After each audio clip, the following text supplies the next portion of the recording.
আসসালামু আলাইকুম প্রিয় দর্শক। সাম্প্রতিক সময়ে ইরান এবং ইসরায়েল একটা বিশাল যুদ্ধ হয়ে গেল। 12 দিনের যুদ্ধ, তিনটা পক্ষই সেখানে বিজয়ী দাবি করলো।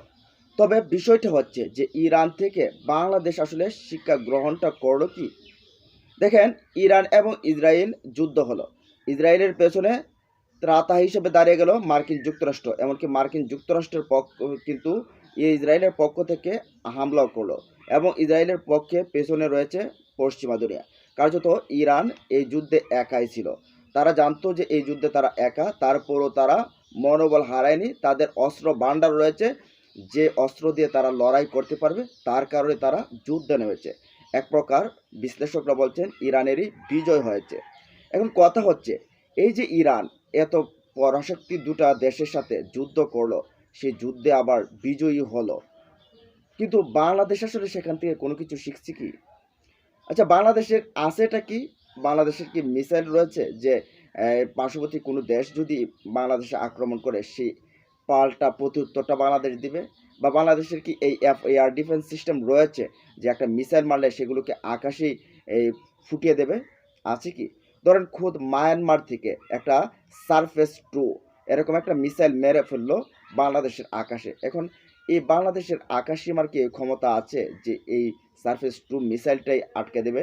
বা নিজস্ব প্রযুক্তিতে, ধরেন মায়ানমার বা ভারতের কোনো নিজস্ব প্রযুক্তিতে যে রকেট রয়েছে, রকেট লঞ্চার, সেই রকেট লঞ্চারগুলো যদি বাংলাদেশের আকাশে ছুড়ে, তাহলে কি বাংলাদেশ সক্ষমতা আছে যে এগুলোকে এই নিয়ন্ত্রণ করার বা এগুলোকে ধ্বংস করার?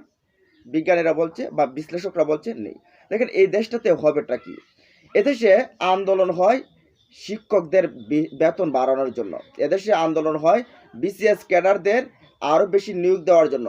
এখন এই দেশের ভেতরে প্রতিযোগিতা চলে যে কারা বেশি বিসিএস ক্যাডার হবে। দেখেন, এদেশের ভেতরে এই এই আইন নিয়ে লেখাপড়া করে বিসিএস হয়, সেখানে ডাক্তারি থেকে লেখাপড়া করে প্রশাসনে বিসিএস হয়।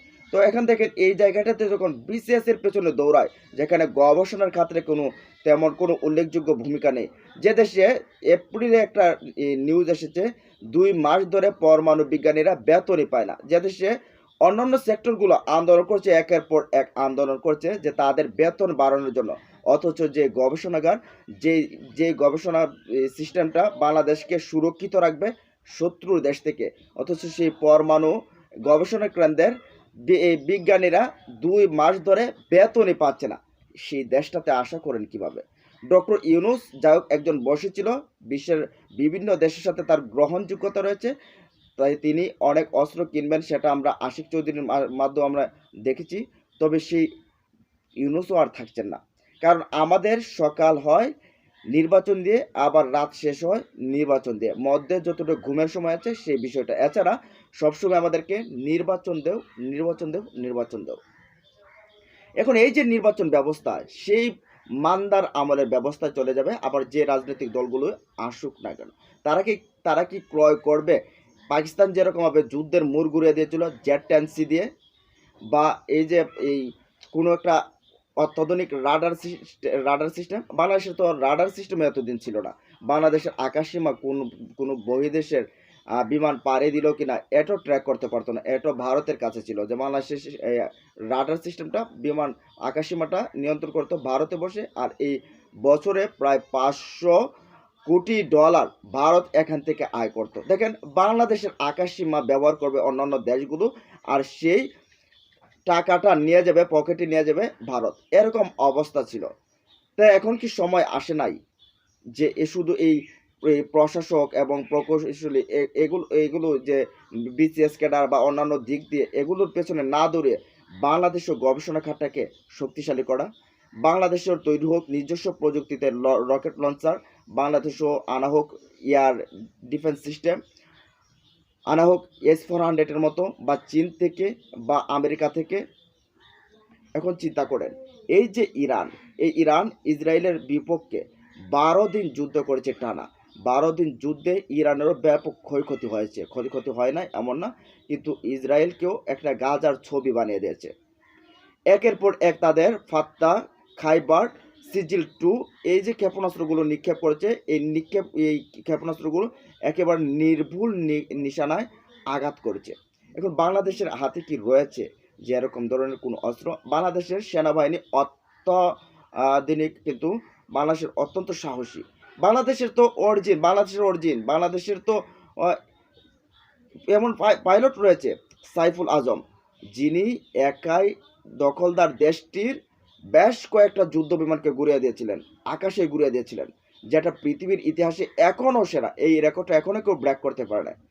অথচ এই সাইফুল আজমের বাংলাদেশ আজকে অস্ত্রহীন। যে যুদ্ধের জন্য যে অস্ত্র প্রয়োজন, সেই অস্ত্র নেই, সেই সক্ষমতা নেই। বছরের পর বছর এই দেশটা শুধু উন্নয়নের গান আমরা শুনছি আর চেতনার গান শুনছি। আমরা এই 54 বছরে দেখেছি শুধু চেতনার, আমার সোনার বাংলা রবি ঠাকুরের সেই গান বিক্রি হয়েছে, 71-এর চেতনা বিক্রি হয়েছে, আমরা এগুলো দেখে আসছি। সামরিক খাতে যদি বাজেটের কথা বলতে হতো তাহলে বলতো যে আমাদের প্রতিবেশী তো, আমাদের চারিদিকে তো আমাদের বন্ধু ভারত। আসলে কি প্রকৃত অর্থে বন্ধু ভারত? প্রকৃত অর্থে আমরা দেখতে পেলাম বন্ধু ভারত কি অবস্থা তার। শেখ হাসিনা যখন দেশ ছেড়ে পালিয়ে যায়, তখন এই ভারতের আগ্রাসন কিভাবে দেশটাকে গ্রাস করে আমরা দেখতে পেলাম। সেখানে শুধু একমাত্র ডক্টর ইউনূস ছিল বলেই তারা তেমন কোনো কিছু করতে পারেনি। ধরেন ভারতের সাথে বাংলাদেশের একটা যুদ্ধ হলো, এখন কি আপনি স্থল যুদ্ধে যাবেন? সে আগে যেরকমভাবে স্থল যুদ্ধে যেত না, এই স্থল যুদ্ধ তো যাবে না। ইতিমধ্যেই তো পাকিস্তানের সাথে যখন ভারতের যখন সংঘাতটা হয়, তখন তো S-400 বাংলাদেশের সীমান্তে এসে মোতায়েন করেছিল ভারত, কারণ এখান থেকে তারা বাংলাদেশকে টার্গেট করেছিল। এখন কোনো না কোনোভাবে যদি ভারতের সাথে বাংলাদেশ, দেখেন ইরান কিন্তু গায়ে পড়ে জড়ায় নাই। ইরানের উপর কিন্তু দখলদার দেশটি এবং মার্কিন যুক্তরাষ্ট্র কিন্তু তারা নিজেরাই গায়ে পড়ে জড়িয়েছে। দখলদার দেশটি প্রথম হামলা করেছে, তাদের বিজ্ঞানীদেরকে মেরে ফেলছে, তাদের উচ্চ পদস্থ যে কমান্ডাররা রয়েছে তাদেরকে হত্যা করেছে, তারপর সেখানে হামলা চালায়। এখন ভারত যে বাংলাদেশের উপর হামলা করবে না তার কোনো বিশ্বাস আছে? এখন বাংলাদেশের নিরাপত্তা ব্যবস্থাটা কি? এই যে এতদিন গান শোনানো হলো যে আমাদের পার্শ্ববর্তী আমাদের দাদারা রয়েছে, আমাদের বন্ধু প্রতিম দেশ রয়েছে, এই দেশটাই যখন হামলা করবে তখন আপনার সক্ষমতাটা কি? দেখেন ইরানের সবচেয়ে বেশি মারটা খেয়েছে, ইরানের ভেতরে মোসাদের এজেন্ট ভর্তি ছিল, যার কারণে টার্গেট করে করে ইরানের পরমাণু বিজ্ঞানীদেরকে হত্যা করা হয়েছে, তাদের উচ্চপদস্থ কমান্ডারদেরকে হত্যা করা হয়েছে। এখন বাংলাদেশের ভেতরে পথে ঘাটে রয়েছে এজেন্টরা। বাংলাদেশ সরকার কি এদেরকে কি চিহ্নিত করছে?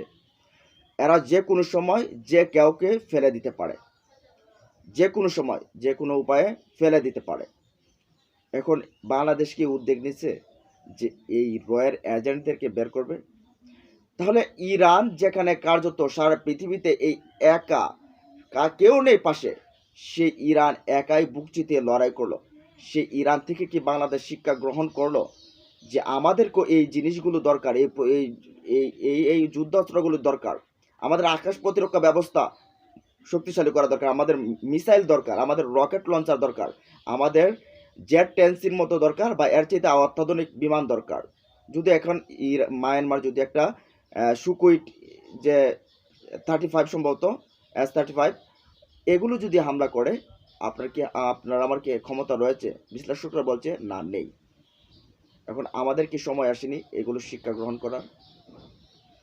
আমরা পড়ে আছি নির্বাচন কবে দেবে, যাব আবার খাওয়া দাওয়া ফুর্তো করব। আমরা দেখছি BCS ক্যাডারের জন্য পাগল হয়ে যাচ্ছে মানুষ। আমরা দেখছি বেতন বাড়াও, এই অবস্থাতে আন্দোলন হচ্ছে। কেউ তো বলে নাই এই যে 10 মাসে, কেউ তো বলে নাই যে আমাদের প্রতিরক্ষা ব্যবস্থাটাকে মজবুত করতে হবে, শক্তিশালী করতে হবে। একটা ছেলে কথা উঠেছে, বলছে শরীফুল উসমান হাদি, তিনি হচ্ছেন ইনকলাব মঞ্চের, তিনি বলছেন যে জাতি ঘাস খাও, তারপরও যুদ্ধাস্ত্র তৈরি করো, যুদ্ধাস্ত্র ক্রয় করো, প্রতিরক্ষা ব্যবস্থা শক্তিশালী করো। এখন এই শিক্ষা কি ডক্টর ইউনূস তো সময় পাবে না, কারণ নির্বাচন বলতে বলতে তো এখানেই শেষ। বাংলাদেশ কি এই শিক্ষা অর্জন করবে, নাকি যুদ্ধ হয়, যুদ্ধ শুরু হওয়ার আগেই আত্মসমর্পণ করবে? এখন যে অবস্থা, যুদ্ধ শুরু হওয়ার আগেই আত্মসমর্পণ করবে। আমরা যতই TSC-তে আমরা জড়ো হয়ে স্লোগান দিই না কেন, আমরা যতই বাইতুল মুকাররম থেকে মানববন্ধন করি না কেন, কোনো কিছুতে কাজ আসবে না। ভারতের যদি কয়েকটা মিসাইল মারে, এই মানববন্ধন কি কাজে আসবে? কারণ আমাদের তো আটকানোর ক্ষমতা নেই। তো এখন সময় আছে, যে এগুলোর দিকে নজর দেওয়া। ভবিষ্যতে কিন্তু বাংলাদেশ কিন্তু এমন একটা ভৌগোলিক অবস্থানে রয়েছে যে নিরাপদে থাকার কোনো অবস্থা নেই। এখানে সবার নজর এভাবে দিয়ে রেখেছে, যে কোনো সময় যে কোনো কিছু ঘটতে পারে। বাংলাদেশকে প্রস্তুতি হওয়ার সময় এসেছে। এখন বাংলাদেশের জনগণ সিদ্ধান্ত নিতে হবে, বাংলাদেশের সরকারকে সিদ্ধান্ত নিতে হবে। প্রতিরক্ষা বাজেট বাড়াতে হবে, প্রতিরক্ষা ক্ষেত্রে গবেষণা ক্ষেত্র আরও বেশি তৈরি করতে হবে। যাই হোক, এই বিষয়গুলো ছিল আজকে বলার। আর এই বিষয়গুলো নিয়ে আপনাদের মতামত জানিয়ে দিন। ভালো থাকুন, সুস্থ থাকুন, আল্লাহ হাফেজ।